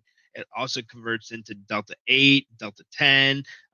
They're put your THCP, your THCB, everything. All of that comes from THCA. So to sit there and say delta 9 is THCA is scientifically infactual. I'm done with my rant. That was an excellent explanation. Can you I had one question about that. So CBG comes from THCA or CBGA? CBG is the precursor. It goes CBG, and then CBG converts into CBDA. And then CBDA, you can decarboxylate it and turn it into CBD, or it will convert. And CBD is where they actually make most of their delta 8. So the majority of the delta 8 products out there on the market aren't synthetic. They just take the CBD isolate, take air, heat, and a little bit of movement, if you will, to agitate it, and that converts it into delta 8. So it is synthetically converted, but it's a natural compound. You said it's converted from CBG or CBD? CBD. D as in CBG turns dinosaur. Yes, CBG as in goat turns into CBD. CBD turns into CBDA, turns into THCA. THCA will convert into THC delta 1, 2, 3, 4, 5, 6, 7, 8, 9, 10, THCP, THCB, and all the other crap. Whoa, you just got hiccuped. Did I? Yeah, your voice doesn't match what you're saying. Oh, well. Now it is. Sorry. It just needed a moment to like recalibrate. It was like, yeah, I was moving pretty quick there. I talked. No. Thank you for explaining all this, because tell the people where you went to school. Like, you learned this in college. Yeah. Well, I've been studying the plant since I was about 18 years old. I'm about to hit 40. where's time go? Anyway, so I've been studying it since I was about 18, actually before that, 17 years old, and I've been growing since I was 17 years old. And I've been studying on the forums and just reading books, reading the OG's material like Jack Herrera and then Richard Lee, and then you have Ed Rosenthal and all those guys out west, all the big names. I've been reading their books for years, and I've been reading forums. Then I went out to Oaksterdam University. It was actually founded by Richard Lee in 2011, and I was valedictorian in 2011, and then went back in 2012. I got invited back by Richard Lee. He had a special class, like his secret growing tips for all of his valedictorians for the past like 5 or 6 years. That's so cool. So yeah. Congratulations. Thanks for explaining all that. But like, so CBG comes from THCA? I'm sorry. It's the CBG is the first cannabinoid that the plant produces. As soon as it starts forming that trichome, CBG is the number one cannabinoid. It's the And then OG of all OG. THCA and CBDA and CBGA come from CBG. CBG will then turn into CBD, and then CBDA, and then CBDA turns into THCA. Whoa, CBDA is before THCA? Yeah, so CBD starts out as non-psychoactive, and then as the plant continues to grow, it becomes turns into the psychoactive component we know as THC, Now, tetrahydrocannabinol. my best friend, rest his soul, Michael Myers, he was like my number one teacher about cannabis. And the Michael Myers? Well, not exactly. He was also an actor. He was mostly in horror films, like back in the day. Like he was like, but like he has such a cool voice. Like he sounds like Casey Kasem a little bit. I have him in some of my videos. I miss him so much. I mean, talk about being able to talk to someone for hours. He would tell me all kinds of stories because his dad was actually in a symphony. Like he was a musician, and so they called cannabis spinach at the time. So he has this whole story about Popeye being about cannabis. But anyway, that's going off track. What I mainly wanted to say was he taught me that the cannabis plant produces more THC in hot weather because it's like their sun protection, or it's like they give it off when they're stressed or something. It's mainly has to do with UV light, actually. UV light. So the more intense the UV, the more cannabinoids, or the more I guess tetrahydrocannabinol the plant produces, because THC and those trichomes are actually a protective layer for the plant. It absorbs all those UV lights and whatnot, and then starts becoming more potent. And it actually is a protective mechanism so the plant doesn't get burned by UV. So is that the CBG or the THCA or the CBD? It's all of it. It's all of it. It's the that trichome holds all of it. It's like crystals that purify the air too, right? It's a crystal that doesn't purify the air. The actual plant purifies the air. So the plant, just like your normal biology when you were growing up, how the rainforest purifies, how plants will absorb CO2 and let off oxygen, and that oxygen, we breathe it, and then yada yada, and the plants will actually scrub the air with carbon as they continue to breathe it in and release. So I think it was like 1 acre of cannabis is equivalent to like 3 or 4 acres of rainforest, as far as like the carbon that gets recycled throughout the ozone or throughout the environment. So if we were to plant a whole bunch of cannabis, we could potentially fix the holes in the ozone layer, if you will. I forget what your question was. Went a little off topic. Hi, Joseph. He's here with us on the chat. Hey, Joseph. How's it going? So Joseph was on our last stream, which I'll link below in a minute, but we're like on this roll. So I was saying trichomes clean the air out. Yeah. Michael would tell me that all the time. Like they would like put something, like maybe their pollen, like they literally, like he was saying, the crystals reflect the sun backwards to stop like. Well, they'll absorb the sun. Yeah, I think that's what he was saying. Like it helps with global warming, basically. Yeah, it will absorb UV, and then the plant will refresh the air. So yes, the plant as a whole is beneficial. The whole plant is always doing work. And then one more thing I'll throw out there, as far as terminology goes, hemp was actually referred to as the male plant back in the day, and cannabis was known as the female plant. And hemp was what we used to create clothing, cars, plastic, you name it, we could create it out of the hemp plant. And then your female plant would produce all the flower, and the flower is what people would create tinctures with, and other, I guess, powerful medicines to cure ailments. Yeah, but hemp is not just male. Hemp is also female. That's what we've classified it as now. 20 years ago, hemp was just Oh, known they as, used to just call it hemp when it was male. correct. But The so hemp- that's the- what we need to get back to that in the definition. hemp, so it's marijuana altogether, if you will, which honestly just translates into like Oh. low quality cannabis or something for in Spanish. I forget exactly what it was, or it was like a mixture of cannabis and tobacco. But we took that, and the plant cannabis sativa, can't remember off the top of my head right now, but the hemp is what we called the male plant, and cannabis is what we called the female plant. I did like a little history class because David Ralston, at the time he was Speaker of the House, rest his soul, he lives, like, his district was Hemp, Georgia. So I took a trip to Hemp, Georgia to like figure out like if hemp was growing there or if people farmed hemp back in the day. And I did a whole video of it, like you can find it on my channel or whatever. And so there was Hemp Town Creek, and I basically I camped out by the creek, and I like kind of like listened to the water and kind of let it like give me her song or whatnot. And what I learned, I did like a whole like little tour of hemp, and I tried to find like the history of it and about different people that lived there. And what I found out was that natives actually used hemp that grew by the creek for all kinds of things, especially the root, like for arthritis. But it was not cannabis; it was dog mane, and so it's still a legal plant. It has they call dog mane hemp, which is so weird because cannabis means two dogs, like, right? Cannabis, canine, whatever. I didn't know that. And so like, Well, I know everything. I know a lot, but I don't know everything. right? That's what's so amazing about this. There's always something to learn. Mm-hmm. And so so basically there's the little 0.5 joint. Well, I guess you wouldn't, but there's like little 0.5 pre-roll joints that you can buy. Those are actually called dog walkers, and the reason they're called dog walkers is because you're able to smoke the whole thing in the time that it takes you to walk your dog.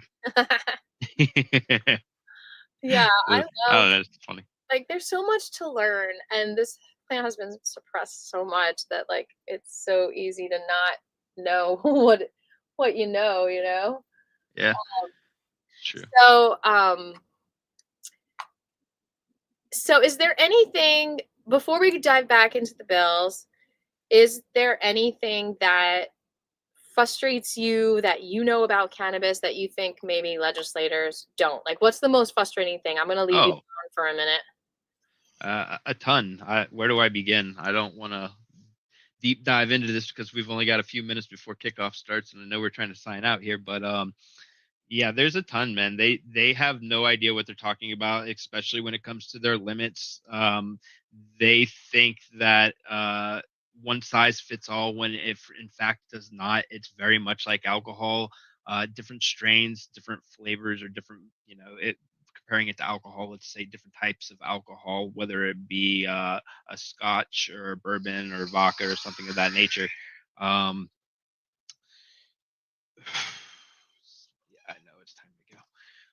But it all affects people differently. So different strains are going to affect people differently. And what politicians don't understand is that one size does not fit all. One joint is not going to do the same thing to me as it does to somebody else. And what I hate most is when they try to put limits on something, or when they try to tell us, oh, well, 0.3 is enough for anybody. You should be able to get high off of 0.3.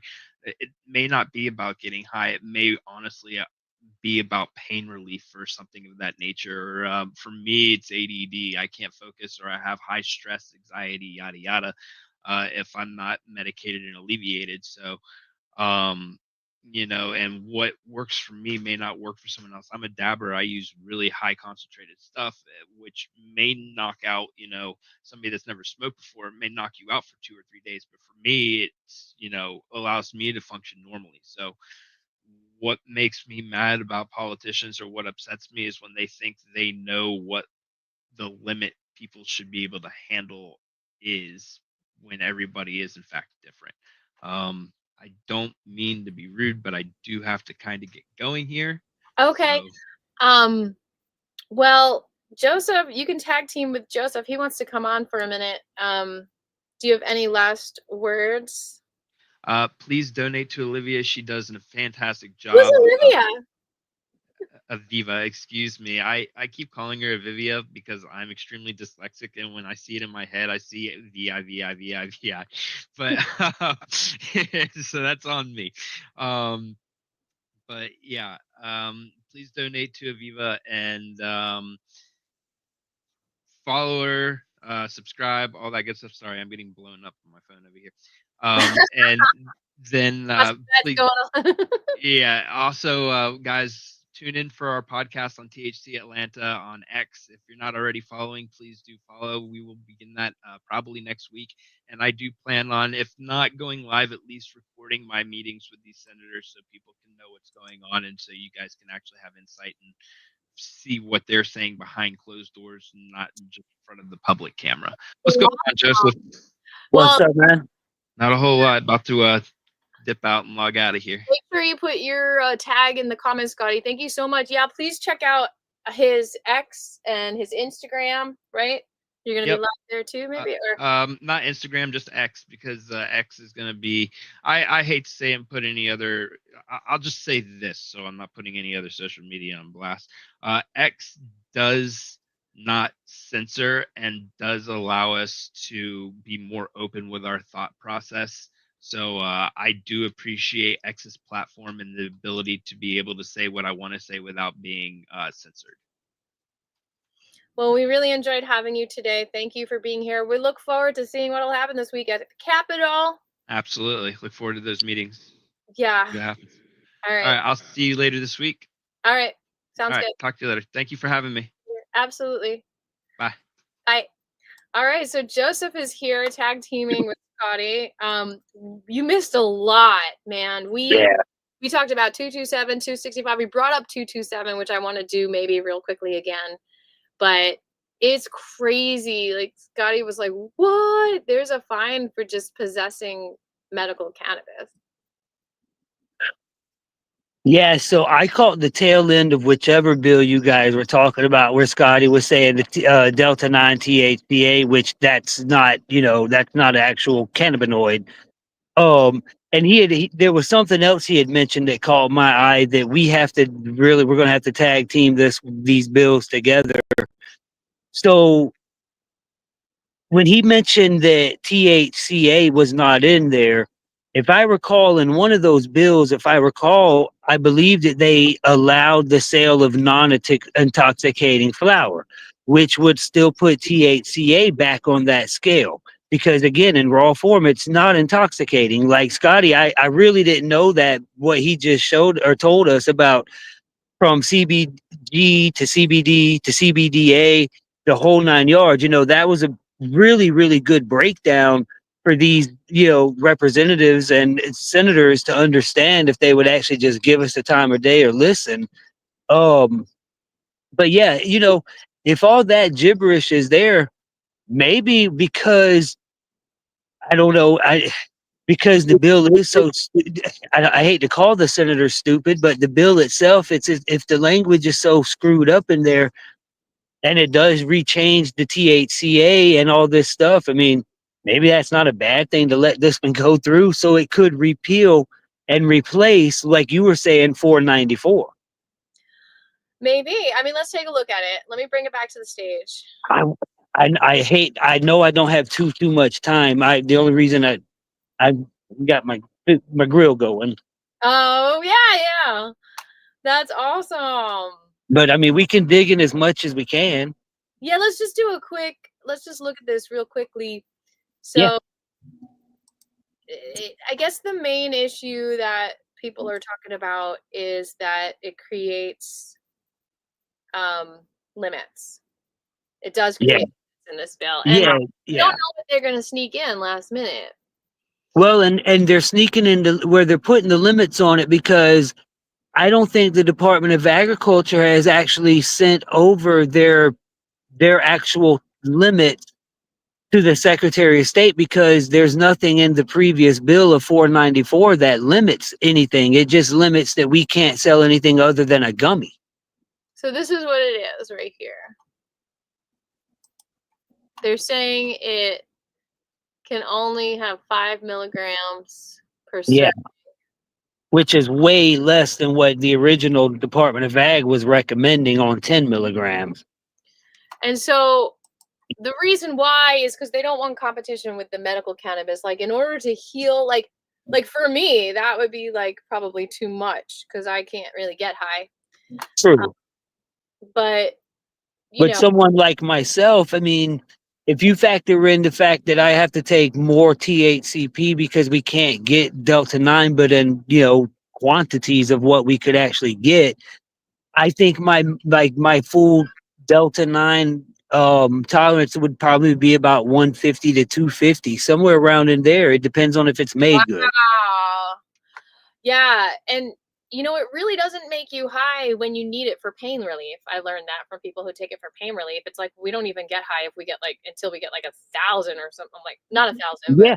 Yeah, no, I have veterans. I have people that are trying to go through surgery. Like I have this one lady, she came in to my store personally trying to find something. She has surgery now, like a week from now. And we've been trying to figure out, where her milligrammage is because she knows she'll be in a little bit more pain than what she's in now, but that pain will be temporary than what she's in now. So she's already prepared to man through the pain, but the whole being is because her brother died from pill addiction and she doesn't want to get addicted to pills. So she's scared to take pain pills. She's never drank, never smoked, never done anything in her life. So yeah, that's one of those things that on someone like that, 5 milligrams, we don't know if it'd be enough. So if she's diabetic and she needs 50 milligrams, she has to take 10 gummies. That's crazy. See, that's the thing is and that's what 50 milligrams is not a lot. They agreed with us. They're just like, yeah, this is not good for diabetics. Oh, I was gonna say something though. Man, what was I gonna say? I also noticed in one of the bills too that it looks like they were trying to do away with the beverages. Really? Did I misread that? Or, don't hold me or quote me to that. But I believe that they were trying to do away with all forms of beverages. And another thing with the online sales, at some point, can we get the USDA to step in with them trying to prohibit online sales, considering that is a federal offense? Yeah, I posted something about that in the Georgia Hemp group. By the way, if you guys want to join the group, that should be linked below. It's the Georgia Hemp. We do discussions in that group. Yeah. It's on Facebook, just called Georgia Hemp Economic Revival Organization. But if someone could link it in the comments, that'd be awesome. I don't know how, I can't do it right now. But Georgia Hero. Yeah. Oh yeah. But yeah, basically I want to see what it says about flour in this bill. I want to find that.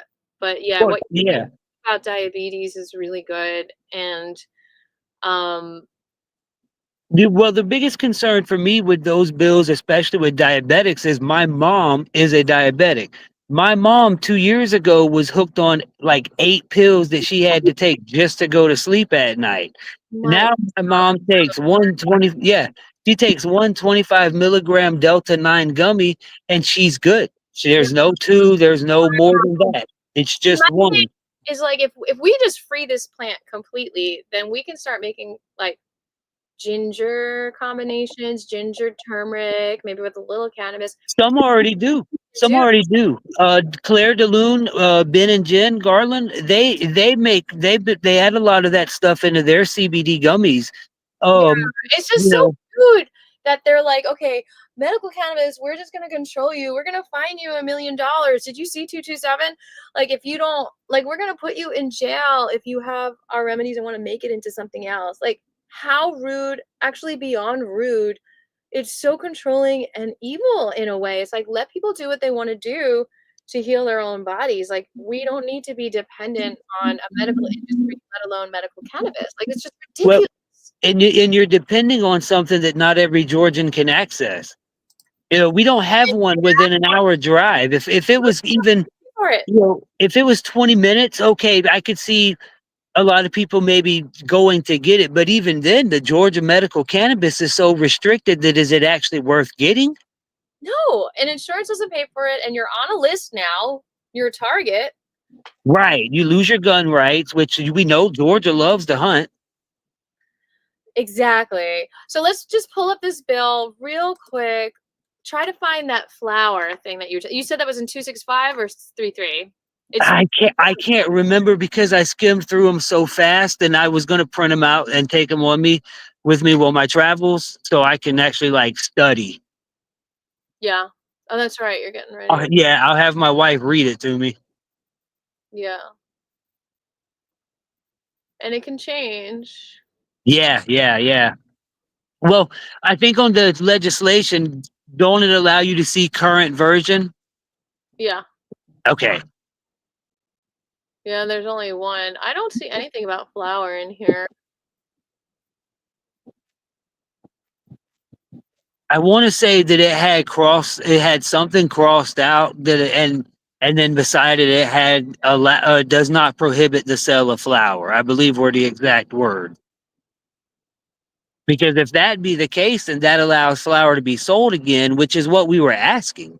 Yeah. You know, half of my customers, when I could sell it, you know, the ones, you know, because they're all my customers have gone back to the black market or either they're buying it online now.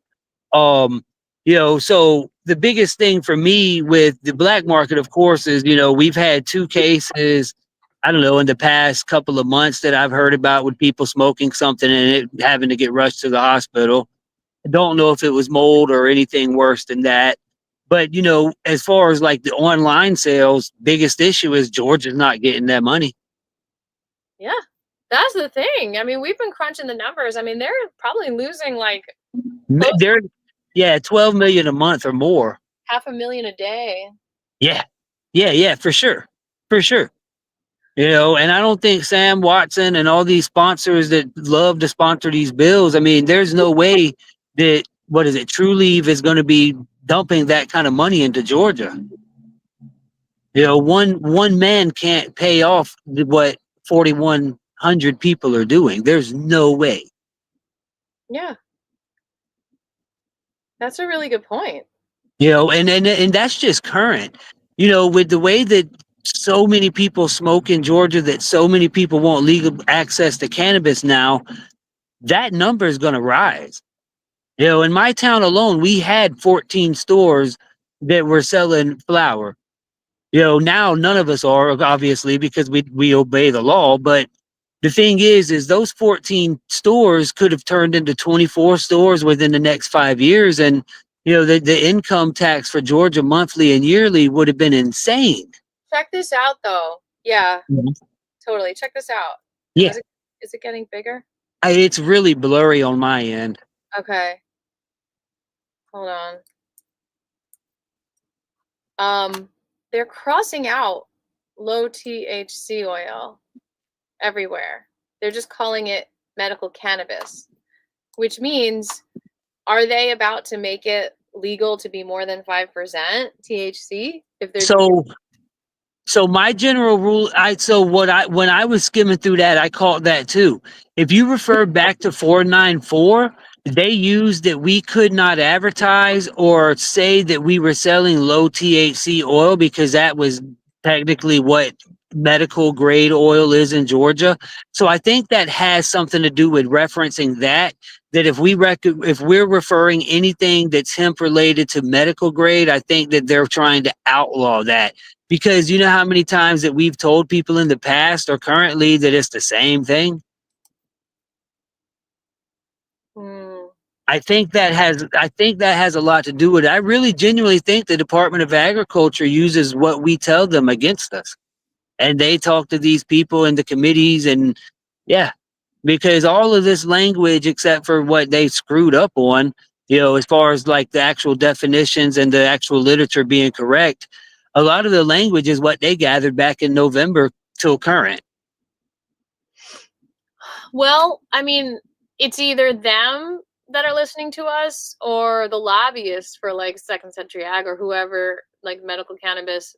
Yeah, for sure. Botanical science, I mean, I'm sure they're in there somewhere. I don't know how deep into fine fettle they are, but they're what is it? You hang with them, you look like them, something like that. If the quantity of medical cannabis is 31,000 fluid ounces, Uh-huh.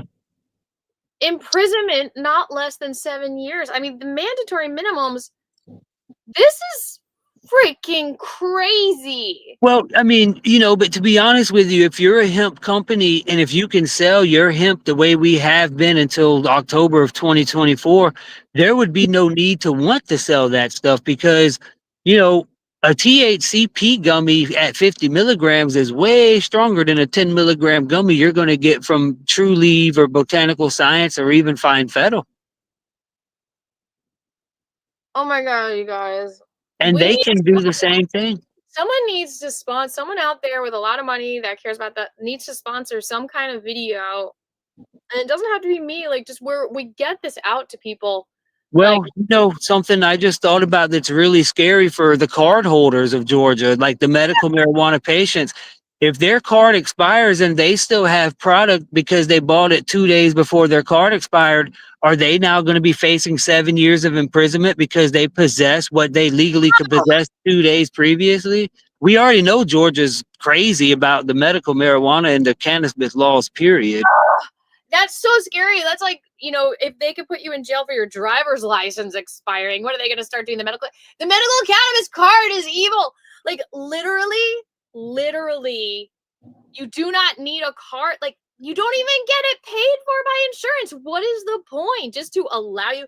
They've literally taken something away. It's beneficial if you travel. If you travel to weed-friendly states. Breadcrumbs. I'm just so mad. No. We should be. We all should be. We should be storming this Capitol, not figuratively, but we should be all blowing these guys' phones up with calls and emails so that we can let them know, like, hey, your constituents don't want this. I have something to say. What, Scribbles?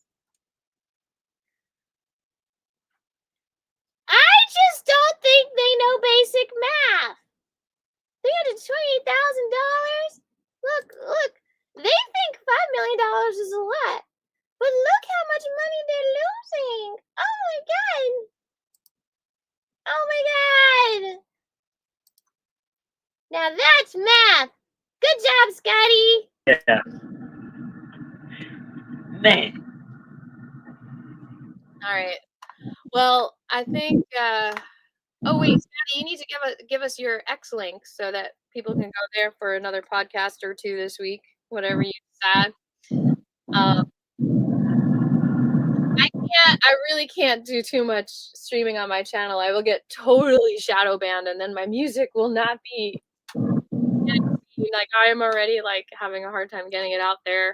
So we need to take this off my channel. So if you are here and you like my music, please listen to some music videos after this to get my algorithms back up because I know I'm going to be suppressed. I mean, it's just how it is. You talk about something illegal, blah, blah, blah, that's how it is. For sure. It sucks that YouTube can't get on board. I know. That's why Scotty was saying we got to go to X because they support. Yeah.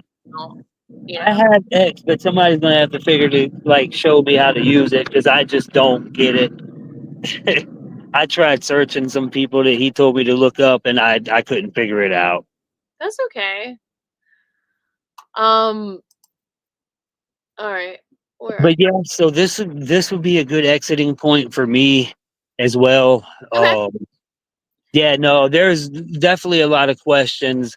If the next time I speak to you personally, I'll bring those up because I don't have them written down right now. I think I answered all your questions. I know you didn't get a chance to kind of look at the whole live stream, but I think I really did answer a lot of them. And yeah, I do think we can, if you can end this with me, this Yeah. would be time. I think I brought up the bills. We talked about it one more time, and yeah, just keep on praying for cannabis. I think I'm going to sign out with the cannabis prayer that I did, and that'll bring us to a close, like Cannabis Car did earlier. And thank you all so much for sharing and subscribing and commenting. And you know what to do. We just got to keep talking about this. We got to unravel this knot, because it really is like a knot in our stomach. It makes us not be able to like have good health. Yeah. All right. Peace out. I'm going to bring up that prayer. And yeah, thank you all so much for being here. We care about you. We love you. And we're going to make things happen for the better. I believe in us. Bye. Bye-bye. All right, let me pull that up for you.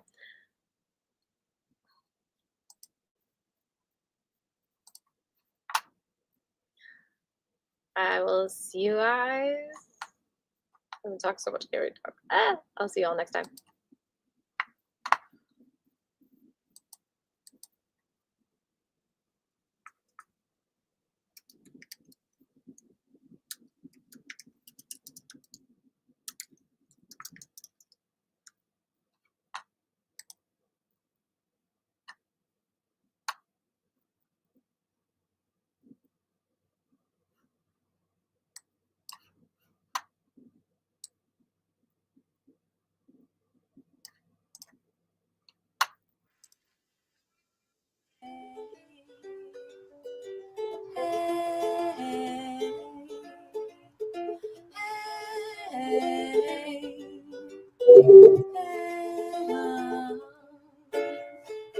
I make an outstanding agreement to honor and respect cannabis as a plant for food, free to be planted, harvested, and processed by all.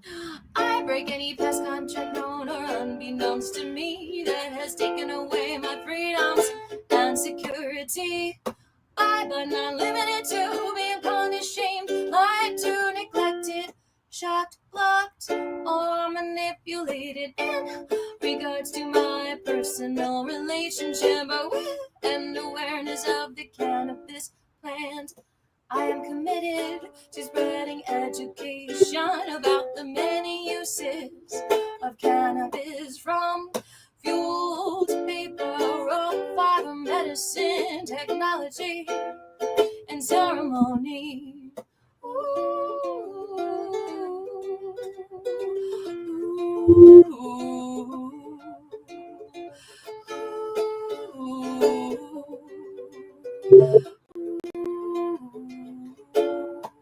I believe we all stand and work together to reveal the truth about cannabis and help each other heal. The great deception, lies, punishment, and withholding of information that has affected the quality of our health and prosperity, relationships, communication, and camaraderie. My healthy, prosperous life deserves honor and devotion, and I honor my life. And it is my choice to use cannabis if it can contribute to and sustain this. I release any and all shame and fear if it's connected to this belief.